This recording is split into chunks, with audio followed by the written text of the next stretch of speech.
Bonjour, bienvenue à votre revue de presse du jeudi 20 février. Aujourd'hui, la Ville de Montréal ne sait pas quand l'opération déneigement sera terminée. TPS et train à grande vitesse, les deux faux cadeaux de Justin Trudeau, Vladimir Poutine a pris complètement le contrôle de Donald Trump. Et puis ce soir, c'est la grande finale, Canada-États-Unis, et c'est pas mal plus qu'un match de hockey. Mais d'abord, nouvelle de dernière heure, on a appris que les corps des 4 otages israéliens ont finalement été remis à la Croix-Rouge par le Hamas. 4 cercueils qui ont été livrés. C'est une autre étape dans le processus menant à la libération de ces otages qui ont été kidnappés au mois d'octobre 2023. D'abord, c'est une mère qui est décédée, ses 2 enfants aussi, des enfants de 1 an et de 4 ans, puis une autre personne de 83 ans. Ce qu'il faut noter, c'est que le Hamas a indiqué aussi, au cours des dernières heures, sa volonté de libérer tous les otages qu'on détient encore dans différents endroits. On parle possiblement de 70 personnes. Précisons que sur les 70, probablement que la moitié sont déjà décédés, mais ça viendrait compléter l'opération de libération des otages. Puis en même temps, on sait qu'au total, il y a plus de 1000 détenus palestiniens qui ont été également libérés. Cette deuxième phase est prévue pour le début du mois de mars. C'est la fin de la guerre et on prépare à ce moment-là la 3e étape qui est la reconstruction de Gaza. Mais en même temps, on connaît les vues du président Trump.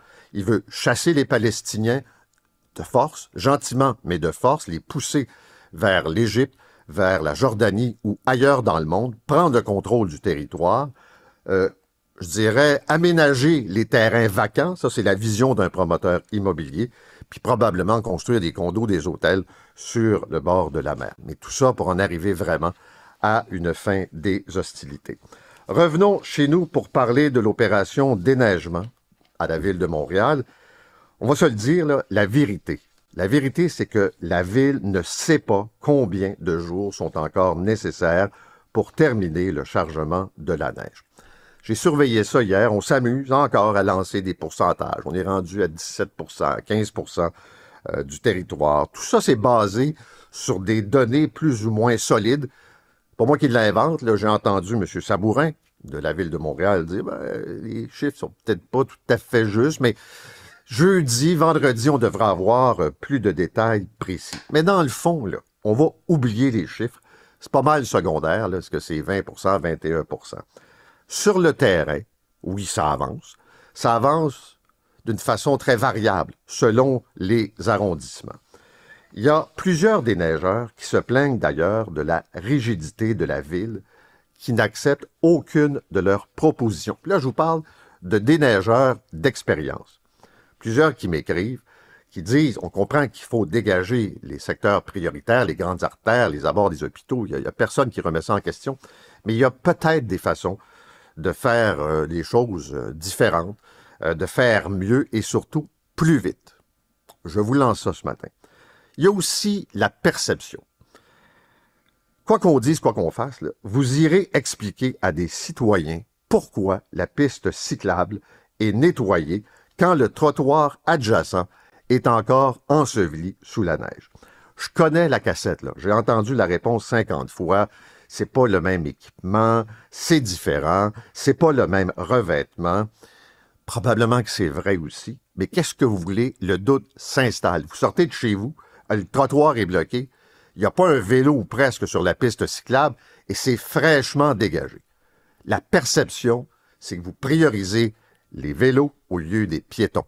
Puis là, on va me dire, c'est pas ça du tout. Puis, équipez-vous en conséquence et arrêtez de propager cette image-là qui, je vous le dirais, indispose et met en colère beaucoup de citoyens. Et puis, il y a les anecdotes.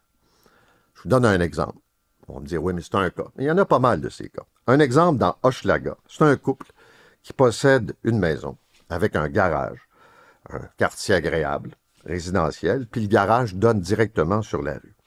Depuis dimanche, les propriétaires, le couple, régulièrement, on sort l'appel, puis on dégage l'entrée pour s'assurer d'avoir en permanence l'accès à la rue. Et ça, là, ils font avec, je dirais, beaucoup d'ardeur parce qu'ils ont besoin de sortir de chez eux pour aller travailler. Hier matin, vers 6 heures, il constate que durant la nuit, il y a eu une opération.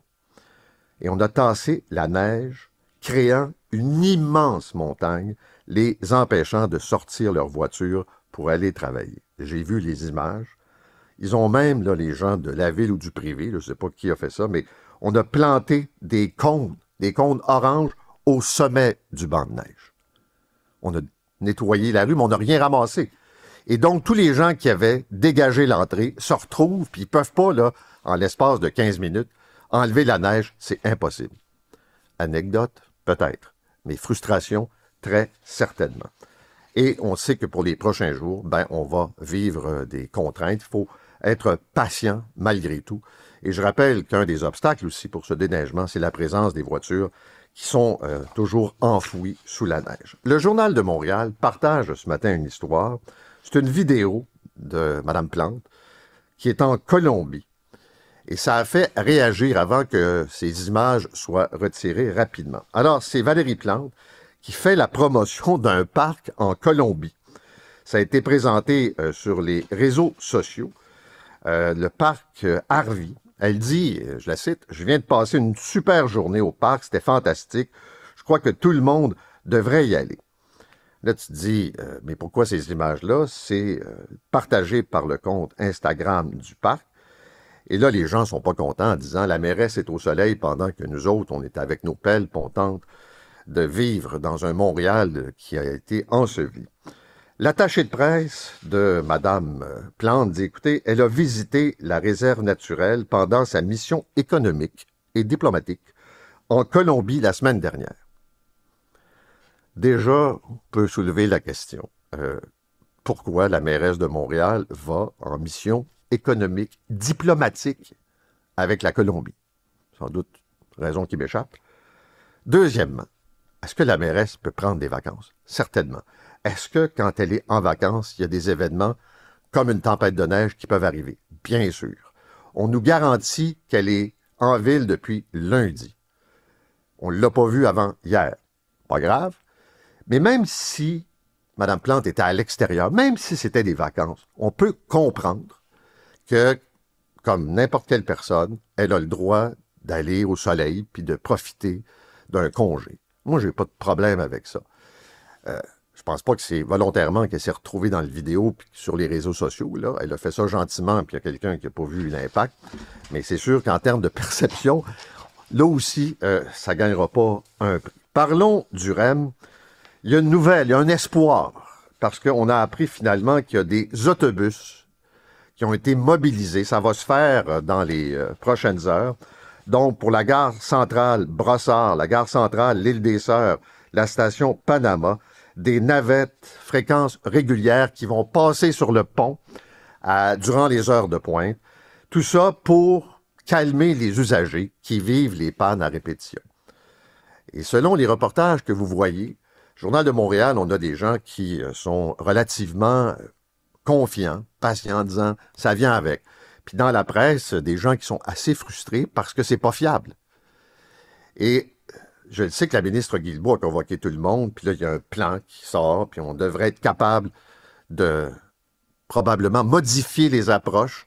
On va raffiner les méthodes d'entretien, puis on va s'assurer de déneiger et de déglacer. Mais entre vous et moi, là, c'est assez fou de penser que le REM est en fonction depuis quoi, 1 an et plus, là, puis qu'on est toujours en train de développer de nouvelles approches face aux intempéries, face à l'hiver. Mais ce qui est important, on sait que le REM a le monopole et qu'on a des autobus voies réservées, puis qu'on ne veut pas de compétition. Mais là, devant l'incapacité de livrer un service adéquat, on dit aux usagers, on va vous fournir l'autobus en permanence durant l'heure de pointe, que le REM fonctionne ou pas. C'est fantastique, sérieux, là, parce que ça rassure les gens. Et la mauvaise nouvelle, c'est que c'est temporaire. Je vous dirais gentiment que jusqu'au jour où le REM va nous présenter des preuves de fiabilité, j'ai l'impression que ça va prendre encore du temps. Alors, pas sûr que c'est demain, la veille, que les autobus en question vont disparaître. Aujourd'hui, pardon, dans la presse, on retrouve un dossier sur l'itinérance, encore une fois, mais plus particulièrement concernant la station de métro Bonaventure, qui est probablement un des endroits, ou avec Place des Arts aussi, le Berry-UQAM, les plus fréquentés. Ça sert d'abri pour les personnes itinérantes. Et avec le froid, il y en a beaucoup. Vous lirez ce texte dans la presse parce que c'est extrêmement touchant. Ce sont des gens qui consomment, ce sont des gens qui ont parfois aussi des enjeux de santé mentale. Ça sent pas bon dans le métro de la place Bonaventure. Il y a beaucoup de commerçants qui se plaignent. Vous avez l'hôtel Marriott qui est pas très loin. Vous avez l'hôtel Bonaventure. Cogeco, les bureaux sont à la place Bonaventure. Vous avez la gare en face. Autrement dit, il y a une activité, la Banque nationale. Alors, tout ça, c'est un mélange de sentiments. Il y a beaucoup de compassion, je vous dirais, parce que les gens en arrachent, c'est clair. Là. Puis tous les soirs, il faut vider la station de métro. Puis en même temps, il y a une crainte de se retrouver face à des gens qui sont en crise et qui peuvent malheureusement être extrêmement agressifs. J'ai une question pour vous ce matin. Qui est le ministre du gouvernement Legault qui a le plus de pouvoir? Est-ce que c'est le ministre des Finances, Éric Girard, ou le ministre de la Santé, Christian Dubé? Pourquoi je vous dis ça? Parce que, on le sait, M. Dubé a demandé une coupure de 1,5 milliard, ce qui est une grosse coupure, dans les dépenses en santé. Après les pirouettes là, pour nous dire que ça ne touchait pas le patient, on convient qu'il y aura un impact qu'on va tenter, je dirais, d'amoindrir le plus possible. Très bien. Puis là, tous les CIUS et les CIS sont en train de gratter les tiroirs, puis de retarder des trucs. En passant, si vous avez écouté le balado avec nos deux médecins spécialistes, où on racontait notamment qu'il y avait des équipements désuets qui pouvaient lâcher pendant des opérations, puis qu'il y a un fonctionnaire quelque part qui tardait à renouveler l'achat d'équipements, juste vous dire qu'encore cette semaine, cette même pièce d'équipement, un neurostimulateur, a connu des ratés pendant une opération. Je rappelle ça à ces décideurs, là, les bureaucrates, qui sont en train de gérer les coupures. Mais je reviens à ma question quand même. Vous avez Christian Dubé, qui là nous vend les coupures, et Éric Girard, qui prépare son budget. Et je voyais dans la presse ce matin, c'est une bonne analyse, parce que M. Dubé a dit, en attaquant les libéraux, dans le temps, les libéraux disaient, non, on ne coupe pas, mais on augmente de 3% et moins. C'est-à-dire qu'il y a une coupure automatique parce que, et je vais citer Christian Dubé, que les vraies coupures, c'est 3%, parce que ça représente donc les coûts de système et en bas des coûts de système. Fait que veut pas, tu coupes. Et avec les augmentations de salaire qui ont été octroyées. Officiellement, M. Girard prévoit des dépenses de moins de 2% pour le prochain budget. Ça ne marchera pas. Ça veut dire quoi? Ça veut dire d'autres compressions budgétaires à venir dans le réseau de la santé. Alors, je pose la question, qui est le plus fort entre les deux? Qui a le plus d'influence auprès de François Legault?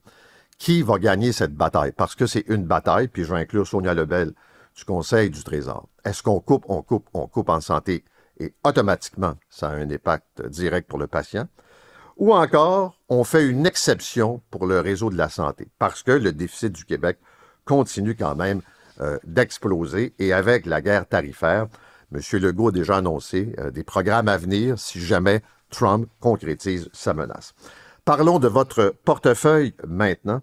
On apprend qu'il y aura une augmentation des prix minimum de la bière en 2025. Vous savez qu'il y a ce prix plancher qui a été fixé, qui est contourné régulièrement par plusieurs joueurs, notamment les chaînes de dépanneurs. Donc, en principe, l'augmentation qui est prévue sera quand même assez limitée à compter du 1er avril. Le prix minimum d'une caisse de 12 canettes de bière sera autour de 17,14 $. Et là, vous avez tout le jeu de la compétition selon les formats, le nombre de bouteilles, de canettes, selon la chaîne. Alors, est-ce que c'est un Costco? Est-ce que c'est un dépanneur du coin? Puis tantôt, je parlais de ces techniques pour contourner, parce que c'est arrivé souvent, puis je pense à Couche-Tard, là, qui voulait casser le marché en disant, nous autres, on vend en bas du prix, puis là, il ne pouvait pas le faire. Donc, il ne le faisait pas, mais on a vu les fameuses promotions. Je vous vends ça au prix qui est légal, mais en même temps, je vous offre un petit cadeau. Une carte rabais ou peu importe la promotion. Et c'est une opération de contournement de la règle, mais qui est absolument légale. Je veux vous parler maintenant de Justin Trudeau. On va revenir sur l'annonce concernant le train à grande vitesse. Mais il y a une analyse intéressante, comme toujours, de Sylvain Charlebois de l'Université d'Alousie sur l'inflation, les chiffres qui ont été présentés. Alors, on nous a expliqué que le mois de janvier, il y avait une baisse des prix des aliments. Là, on va se dire les vraies affaires, c'est que cette baisse-là découle essentiellement de la disparition de la TPS. Et c'est terminé, là. La TPS est revenue. Attendez-vous à une augmentation des prix.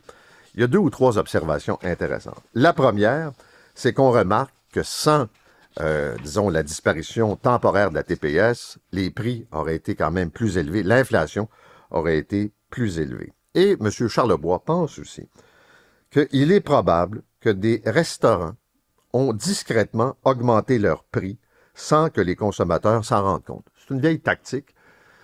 C'était l'argument de Bernard Landry qui disait « Je baisse pas la taxe sur l'essence parce que je sais que les pétrolières vont récupérer l'espace. » Et Harper avait vécu ça à 2 reprises quand il avait baissé la TPS. Soudainement, vous avez les entrepreneurs qui disent « Bon, ben, il y a une baisse de 1%, on va mettre ça dans nos poches. » Alors, est-ce qu'il y a des restaurateurs qui l'ont fait? C'est ce que pense M. Charlebois, ce qui veut dire qu'il y aura probablement un impact important dans les prochaines semaines, toujours concernant le panier d'épicerie. Les œufs, on a vu la folie aux États-Unis à cause de la grippe aviaire, ben, il y a un impact probablement sur les prix et sur certaines viandes fraîches et surgelées. Donc ça, c'est pour les taxes. Le faux cadeau, le deuxième de Justin Trudeau, parce que la TPS, c'est un faux cadeau du temps des fêtes, c'est l'annonce de ce TGV entre Toronto et Québec. On va préciser le contexte. C'est un premier ministre sortant démissionnaire à la tête d'un gouvernement minoritaire. Il nous annonce un projet de dizaines de milliards, un corridor entre Toronto et Québec. Je voyais ça hier, puis je me disais, OK, mais lui, il est parti d'une couple de jours, là. Est-ce que Mark Carney va reprendre le projet? Est-ce que Pierre Poilievre, s'il devient premier ministre, va poursuivre l'idée? Il n'y a aucune garantie. On nous annonce une facture de 100 milliards, 150 milliards. Est-ce que ça va se faire? La plupart des gens pensent que c'est une autre balloune de Justin Trudeau, un autre projet, parce que cette idée est revenue très souvent de ce TGV et que ça va mourir avec le départ de Justin Trudeau. Mais c'est ça la politique. Le gars est fini, le gars s'en va, son parti remonte dans les sondages depuis qu'il a annoncé qu'il partait. Puis là, c'est l'espèce de chant du cygne en disant, ben regardez, j'ai encore un autre projet de plusieurs dizaines de milliards à vous proposer. Mais c'est juste, encore une fois, un écran de fumée. Toujours dans le secteur de votre portefeuille de l'économie, un texte intéressant ce matin sur la vente des condos au centre-ville. En un mot, ils sont pas mal trop chers et surtout trop petits. Ce qu'on remarque, c'est qu'il y a beaucoup de condos à vendre dans le secteur du centre-ville, Griffintown.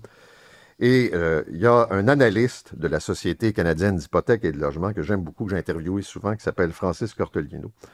Je le cite ce matin, qui dit « Il y a un promoteur dans le marché des condos qui me disait que les plus grands compétiteurs dans le marché du condo neuf, ce ne sont pas les autres promoteurs, mais ce sont les projets qu'il a livrés il y a 2 ou 3 ans, parce que les coûts de construction augmentent. Puis là, les condos sont rendus tellement chers, les premiers acheteurs ne sont pas capables, évidemment, de mettre la patte sur un condo, puis vous empêchez les acheteurs internationaux d'investir au Québec parce que vous voulez protéger le marché du logement. Et l'effet pervers, c'est qu'il y a beaucoup de condos neufs qui sont disponibles. On dit même qu'actuellement, au centre-ville de Montréal, il y a une transaction sur 4 qui se fait à perte pour le vendeur. Puis on se rend compte qu'au pied carré, même dans le domaine de la location, les prix sont élevés. Pour un condo neuf, superficie de 610 pieds carrés, là, c'est pas énorme. Le loyer, c'est 2043,50 $. Ailleurs, la même personne pourrait augmenter de 50 pieds la grandeur, puis ça lui coûterait 400 $ de moins. Donc, c'est sûr qu'il y a un enjeu important pour ce qui est de la vente de ces condos. Maintenant, Vladimir Poutine est non seulement le maître du Kremlin, mais il manipule avec une grande facilité le roi de la Maison-Blanche. Et je vais vous donner 3 exemples de ça. D'abord, M. Poutine répète constamment que Trump s'est fait voler l'élection en 2020. Tout aurait été si différent. il flatte l'ego, il le caresse gentiment. Et ça marche. M. Trump est ravi. Il aime beaucoup les gens puissants, les dictateurs. Il aime les super milliardaires. Il y a sa petite oligarchie, comme Poutine a son oligarchie. Et il trouve ça fantastique. Il s'entend avec Vladimir Poutine, mais il ne voit pas les ficelles au-dessus. Et Poutine qui les tire facilement. Deuxièmement, il a convaincu M. Trump, qui se fout de l'Ukraine en passant, puis de l'Europe. Lui, c'est pas une grande priorité, de probablement couper les fonds, couper l'aide, d'attaquer le président Zelensky. Puis on a vu la prise de bec hier. Alors, il dit que Zelensky est un dictateur illégitime, que c'est un comédien assez moyen finalement, puis qu'il aurait dû avoir des élections, puis que les États-Unis ont donné des centaines de milliards. Il y a un paquet de demi-vérités dans ça. Alors que Zelensky l'avait piqué en disant qu'il était désinformé par les Russes sur ce qui se passait, parce que Trump prétendait que c'est à cause de l'Ukraine qu'on se retrouve avec une guerre. Mais le point le plus fort, c'est quand M. Poutine, par ses intermédiaires, a fait passer le message. Vous autres, les Américains, là, en Russie, il y a des milliards de dollars de profit à faire. Business. Il est temps de mettre nos chicanes de côté et de pouvoir à nouveau faire des affaires ensemble. Nous serons les dominants de la planète. Et ça, Donald aime ça, faire du cash, les entreprises américaines. Est-ce qu'on va lever les sanctions économiques? Probablement. C'est assez fabuleux de le voir aller. Et puisqu'on parle des tarifs américains, deux choses ce matin. D'abord, il y a Michael Sabia, président d'Hydro-Québec, qui était au Cercle canadien de Montréal, qui a dit « Il faut parler à Trump sur le même ton et il ne faut rien écarter. » Et la réponse du Québec, peut-être que ce sera de couper les approvisionnements ou de mettre un tarif supplémentaire, mais c'est surtout de vouloir précipiter la construction d'infrastructures. Il y a une remarque de M. Sabia que je veux souligner ce matin. Il dit « Ça fait des années qu'on parle de développer le marché européen. On en parle, mais il ne se passe pas grand-chose. » Tu sais, c'est un peu comme le TGV. Des projets qui sont dans l'air. Puis, tu sais, il faut diversifier l'économie. Mais dans les faits, on traîne de la patte depuis longtemps. Et l'autre nouvelle, c'est d'apprendre que la compagnie TFI International, une grosse entreprise de camionnage, la plus grosse, va déménager son siège social aux États-Unis. En fait, c'est son adresse fiscale, ça a été annoncé hier. Ils veulent aller Floride, Texas, parce que c'est plus avantageux sur le plan fiscal, mais le PDG dit, on vous garantit que les emplois vont rester ici. La Caisse de dépôt est actionnaire et la Caisse de dépôt n'aime pas tellement ça, trouve ça quand même assez particulier et j'imagine que les deux vont se parler. Maintenant, ce soir, on surveille la confrontation Canada-États-Unis. C'est à Boston, c'est la grande finale de la Coupe des 4 nations.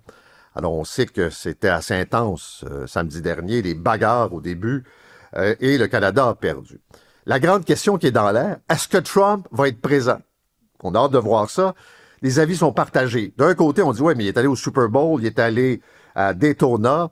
Est-ce que pour lui, le hockey, c'est important? Est-ce qu'il va venir narguer le Canada? Ça va se passer comment avec les hymnes nationaux? Est-ce que ça va encore dégénérer? Est-ce que le Canada pourrait battre les Américains en territoire américain? On sera en mesure de regarder ça ce soir. Sur ce, je vous souhaite une excellente journée et je vous donne rendez-vous à demain pour une autre revue de presse. Balado exclusif, grande entrevue et revue de presse. Retrouvez tout le contenu de votre animateur en tapant Espace Paul Arcan dans votre moteur de recherche.